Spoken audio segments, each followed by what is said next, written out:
welcome to my doll collection tour. This has been a highly requested video from you guys, and I have just been putting it off because I think you will be underwhelmed. If you watch any doll collection tours on YouTube, my collection is probably going to seem a bit disappointing in comparison. But also, if you are completely unfamiliar with the adult doll collecting space, it'll probably seem like I have a lot of dolls. It really comes down to a matter of perspective. So I had dolls as a kid growing up, but the first time I purchased a doll as an adult was actually the start of 2024. So I'm just coming up on 2 years of doll collecting. I still consider myself pretty new to the space. I feel like I'm still learning. So the way it happened, I'm a cosplayer, right? Cosplay is my main hobby. At the time, early 2024, and still now as well, I was cosplaying from a lot of shows that had doll lines. So I'd just gotten into Monster High with my friends. We did group cosplays. I've been into Winx Club for a really long time, and I also cosplayed Rainbow High. Something that I had seen happening with cosplayers in that space is they would bring the doll with them, like, to kind of match their cosplay. They'd use the doll as a prop, having like a little reference image of your cosplay with you that you carried around. And even if you were in an outfit that didn't exactly match the doll, it was still like having a little mini me, a little buddy. So I was really interested in this idea of using a doll as a prop for my cosplay. And I told myself it would not go any deeper. It was just for cosplay. Around February 2024, I was attending the CoronecoCon Gala event. Rest in peace, CoronecoCon. And I wanted to wear a formal version of G1 Cleo Denial from Monster High. And I was thinking that this would be the perfect opportunity for me to try out this doll as a cosplay prop thing. And around that time, you could buy the G3 Monster High Monster Ball dolls. My cosplay looked nothing like hers. So I was cosplaying the Generation 1 of Cleo. So that's like the webisodes from like the 2010s, and the dolls they were selling in stores are the newer version, right? So my cosplay does not look like this doll. I had a completely different outfit, different hair. The only connection is we were both representing like the same character. But then I got to thinking, what could I do so that me and the doll could look a bit more similar? And I thought that I would get Cleo her own wheelchair. And that would kind of help match to me since I use a wheelchair. So I decided I would also buy a wheelchair Barbie and steal her wheelchair. And just to like, you know, add like a little special touch, I also made matching wheel covers. So I make wheel covers for my wheelchair for all my cosplays. And I was like, maybe if I had the same wheel cover as the doll does on her wheelchair, people will like get the idea, right? Just trying to get people to make the connection of like, we are both Cleo in formal dresses at this event. So the very first doll video I posted was making these wheel covers and showing how to like DIY a pair of wheel covers for the Barbie wheelchair, the doll sized wheelchair. And then I also had just so much fun at this event carrying the doll around. I did a whole bunch of video, I did photos, I was there with my friends. So the gala was in February, and by March I had created an entirely separate Instagram account just for my dolls. That's how quickly this spiraled out of control. I created Dolly Doll Play. Get it? Because I'm colleen.cosplay and changed the C and it becomes Dolleen. I thought it was pretty clever. I get it, guys. Not everyone who likes cosplay will be interested in adult doll collecting, and not everyone who is in the doll collecting space is interested in cosplay. Like, I understand it's not everybody's cup of tea to have the combination. So I pretty quickly split my Instagram accounts to keep it separate. You might be wondering why that never happened on YouTube. Well, this is so wild to say, but at the beginning of 2024, I had less than 5,000 subscribers on this YouTube channel. So I figured there were just like less people to be bothered by different types of content here. There just weren't a whole lot of people following me here. And on top of that, I had just barely gotten monetized and into the YouTube partner program. It took me 5 years to get monetized, and I was not interested in restarting. So from there, I really got into the doll stuff.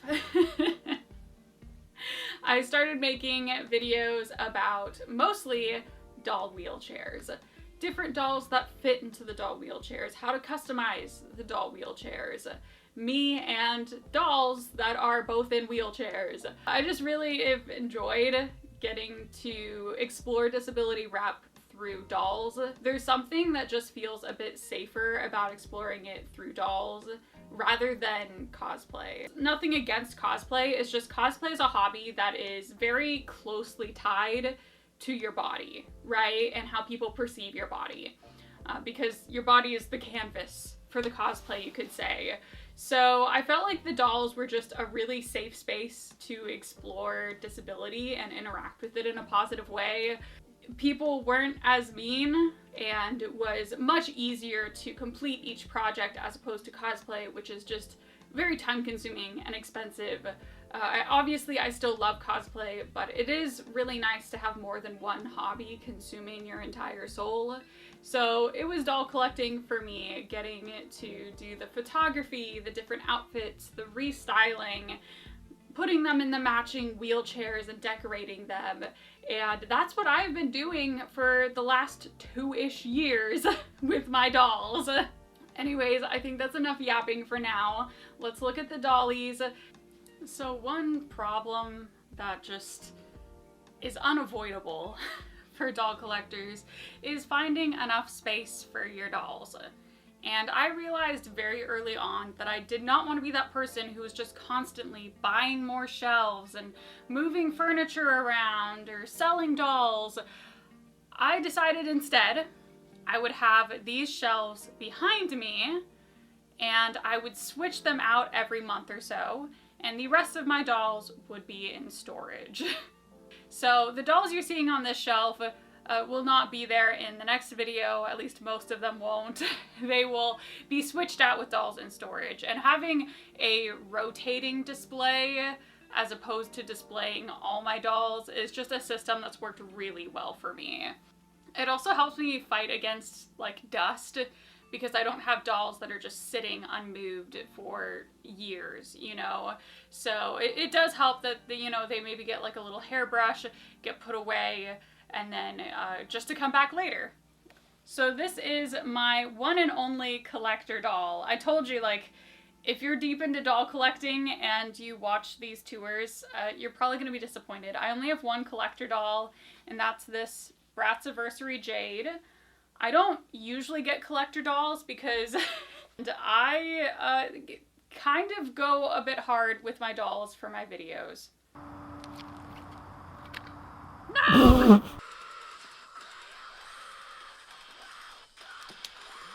I just don't really see a whole lot of value in having a $70 doll, except for this one. And the reasoning was I have a fabric in my stash that I felt could work really well for her dress. And there was a time I was really considering making this cosplay. This is my G1 Pre-Production Cleo doll. I don't collect G1 Monster High dolls. That is not for me. We'll talk more about that later. But it also was just really special to have the reproduction of this doll. So this is a reproduction of the original like Monster High dolls that were released in the 2010s.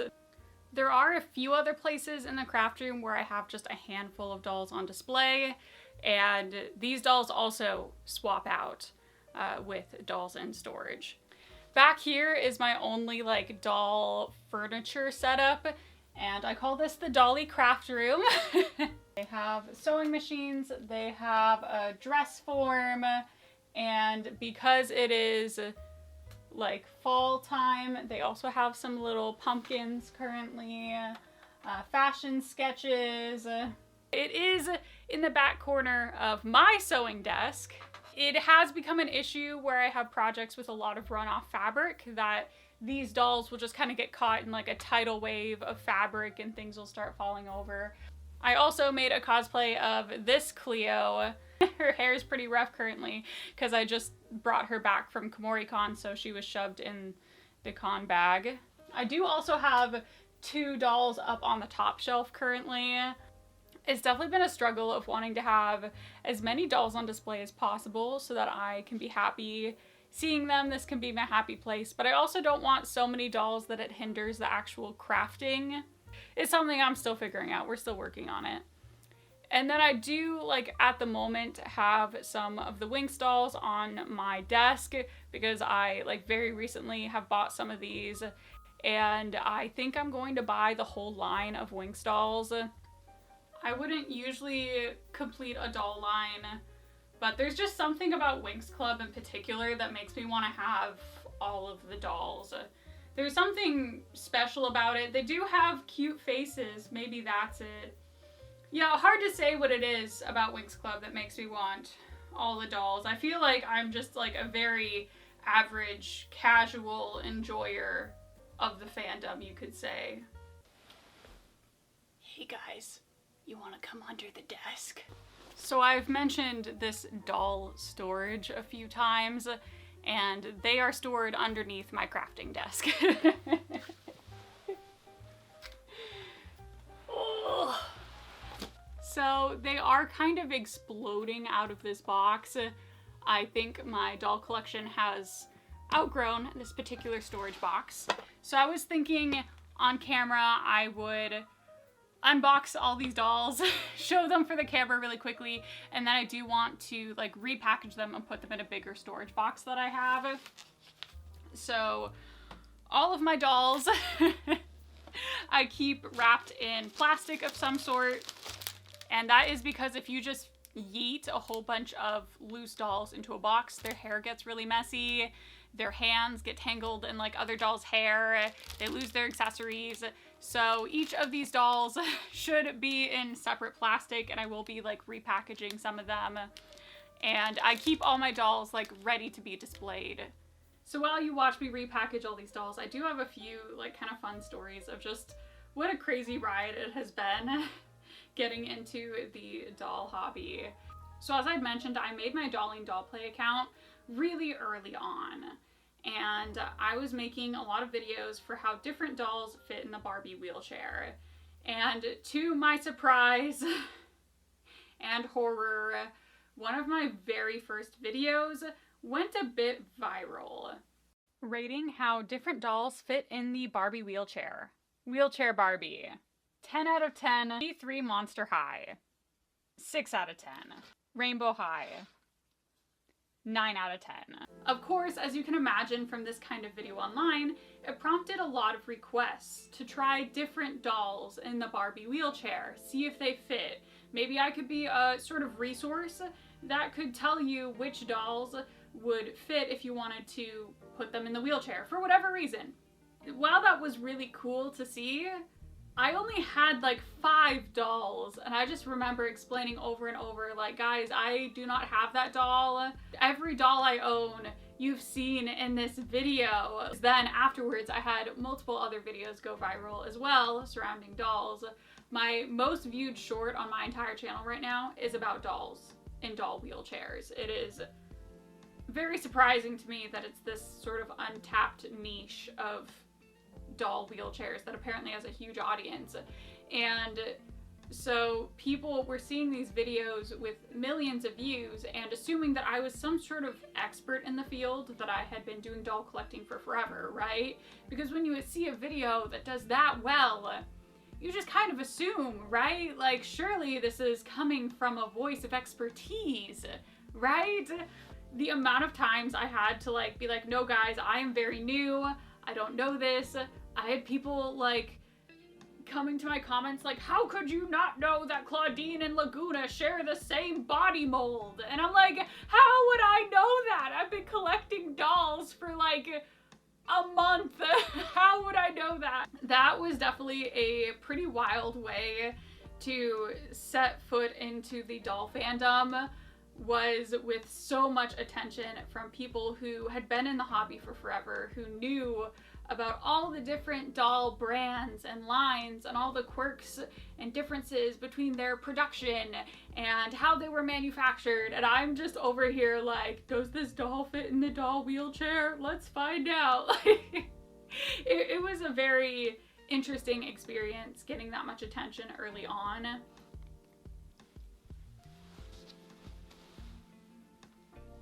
Could you guys tell I was wearing a doll cosplay? This is the Georgia Bloom shirt that I sewed for my cosplay. We're matching. See, it's fun, isn't it? Matching with the doll. Here she is. I want to talk about this one. So this is my only original G1 Monster High doll, and this experience is what made me realize I don't want to buy retired dolls. I feel like you can split it up into two camps, okay? Either you're buying the doll like new in box, someone kept it in its original packaging for over a decade, and that's gonna be a pretty expensive purchase, right? Because it's rare now, because, you know, there's only so many that are still in box in the year of 2025. Or the second option when buying retired doll lines is you can get a doll that is affordable, but was probably inside the mouth of a child or something. And that is the category this Cleo falls into. So I really wanted a Fear Leading Monster High doll in the original Fear Leading uniform, because I made that as a cosplay. But it was only like 20 bucks or something, which is like really reasonable for a retired doll. But the thing is, she showed up in the mail and the entire doll was covered with this like sticky residue. I washed her like over and over and over, and she still feels kind of gross. Now I have a few dolls that are just always in the box pretty much. Kind of like sad to say, but I mean, we all have favorites, right? My Decora Girls doll, and she's pretty much always in the box. And it's because her head is so big and her hair is so heavy, she's really hard to pose. And she also is pretty much impossible to put into the doll wheelchair. I do use the doll wheelchairs as like doll stands, as you kind of saw. So she's just really hard to display. And you might be asking, like, if you're never going to display her, why do you keep her? Her entire purpose in this craft room is for this little like gag bit I put in my videos where she sits in the wheelchair and falls backwards because her head is so heavy. And she's a bit too top heavy. I have been unable to really recover many of my childhood dolls. Unfortunately, they were like sold. I had some of the like original Winx Club dolls, and I'm still sad about it sometimes that we didn't keep those dolls. But look, my parents found this. I chopped off all her hair and tried to make her an outfit, apparently. That's the new storage bin packed up. Honestly, I feel like even though this bin's taller, it's like a lot less wide, so I didn't really save myself much space. I could probably fit like another 5 dolls on top or something. Other things I store under my craft room desk. I have this laptop box, and this is full of little plastic doll accessories. Shoes, handbags. I have an entire bag just full of little doll drinks. A whole bag of just doll cell phones. In our modern age, basically every doll comes with a cell phone as one of its props. So I still have some pets in here too. Your little snake. Party balloons. Cleo's heart in a jar. The Sailor Moon shoebox has all of the spare clothes. I bet you're thinking that's all of my dolls. Well, you would be wrong. We have not yet talked about American Girl doll. So I wanted to kind of keep those into a separate part of this video since I just do different things with those dolls. They are expensive dolls. If you're not familiar with the brand, American Girl is a luxury brand, and each one of these dolls is over $100 at retail price. That means I am not shoving them in con bags, I'm not shaking them around for videos, they're not falling off my desk. I do definitely take a bit better care of these dolls. And instead of doing all the wheelchair type videos, I do some of those with the American Girl dolls, but for the most part, I am sewing them outfits. At 18 inches, this is a really great size for me to sew outfits for them. And I found that I could sew doll outfits pretty quickly with all my experience in cosplay. And it was a project I could do in a few hours, whereas a cosplay was taking me months. I do have a few that are in this room. They are part of projects that I'm either working on or will work on. So I just recently posted my video where I made the Powerpuff Girls outfits. So that is why they are in the craft room. I have my American Girl doll wardrobe. My husband does woodwork and he made this for me for my birthday. So I have just this cute little wardrobe full of American Girl outfits. Some of these that I sewed myself, but a lot of them are just American Girl brand purchased outfits. And then the only other American Girl doll I have in this room at the moment is Covey, because I am using her as my model. The rest of my American Girl doll collection is kept in my second craft room, storage space, spare bedroom room. And they all just hang out on this side table here. These dolls are just a little bit too big to keep all of them in the craft room. The way these dolls are set up on the side table isn't giving a very good view for you guys, so I'm actually gonna set up all my American Girl dolls against the wall to give you a better look at them. Due to the price point of these dolls, it is a special occasion to get one, and I spend a lot of time thinking about what my next American Girl doll is gonna be. American Girl doll just feels kind of like a different category than any of my other dolls I collect. Almost a different hobby and definitely a different community. We even have cute names for ourselves. AGIG is the American Girl doll community on Instagram, and AGTube is the American Girl doll community on YouTube. I have a few theories as to why this doll brand in particular just feels so unique. All of their character dolls come with books. These books tell the story of the doll, and I do also collect the books. It is much more affordable to collect the books than to collect the dolls, I can tell you that. Everything the girl has in these books, you can buy for your doll. Every outfit you see illustrated, the furniture, the accessories, the pets.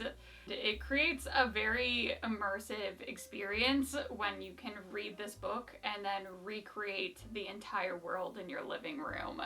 Now, I do not have the budget or the space to get entire doll collections, but what I like to do is add my own little pieces to these existing worlds. Read the book, learn a bit about the character, and then try and think, what would this character wear for Halloween? Or what clothing do I think this character would be really excited about wearing? And then designing it and sewing it and taking pictures of the dolls wearing those outfits. And a lot of people in the community do that, where they are adding their own unique touches to these existing worlds that American Girl doll has created through their books. But some people even take it a step further, and they will create original characters, assign that original character to an American Girl doll, and then create entire worlds themselves. It's actually really impressive. I feel like world building is just such an integral part of the American Girl doll community. Here's little Colleen. This is my mini-me. She has the American Girl doll wheelchair too. Some of my childhood dolls. Marisol was one of the dolls I had as a kid. I do also have like a carrier.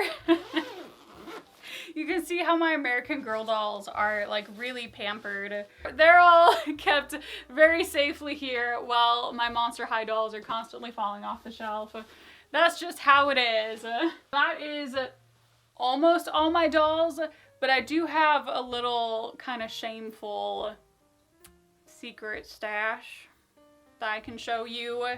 So under the bed in this room, I have my Sacrificial Barbie pile. Ever since I've gotten into the doll hobby, I've always said I wanted to do like actual customizing, like face ups, rebooting the hair, And I knew if I wanted to try that out, I would need practice dolls. At this point, I'm not sure I will ever get to doing like face-ups or rerouting. I just have not had the time to really like get into that level of doll customization. It's kind of its own hobby by itself. But I do have this box of just dolls that I can use for practice if I ever do get into it. There are some dolls in here I would also like to restore. And that is my doll collection. I did want to just have a little bit of a conversation at the end here, talking about kind of like looking towards the future and how dolls kind of fit into the videos I make. So I am setting a pretty firm boundary here that I do not want to monetize my doll hobby. I have monetized cosplay as a hobby. Now, just to be clear, I do not make much money from cosplay. I still work a full-time regular person job, but I do make a small amount from cosplay, and something kind of happens with how you interact with the hobby when you flip that switch to monetize it. Even if it is just a small amount of money, it has changed the way I interact with cosplay. There are some days where I don't feel like getting into cosplay, and I have to because I'm contractually obligated to because I am working. I don't want that to happen with the doll hobby. Which is why my doll videos have been very sporadic and sparse at times, because I don't want to put my doll videos, any of my doll hobby, onto like a monetized schedule. I'm not interested in doing doll commissions or making videos in exchange for free dolls. I do feel a bit guilty, I guess, at times when I see the thousands of people who have subscribed to this channel from my doll content. And maybe they expected doll content regularly and I am not providing, but that is just the boundary I am setting. And I will share videos as I feel inspired to do so, but it's not going to be on any sort of regimented schedule like cosplay. I don't even think I could if I wanted to, honestly. I work a full-time job and I'm disabled, and I do the cosplay stuff on the side. I don't even think I could take anything more on. Anyways, I just want to thank you guys so much for watching and letting me yap about dolls for a whole video. And I'll see you guys in the next one. Bye!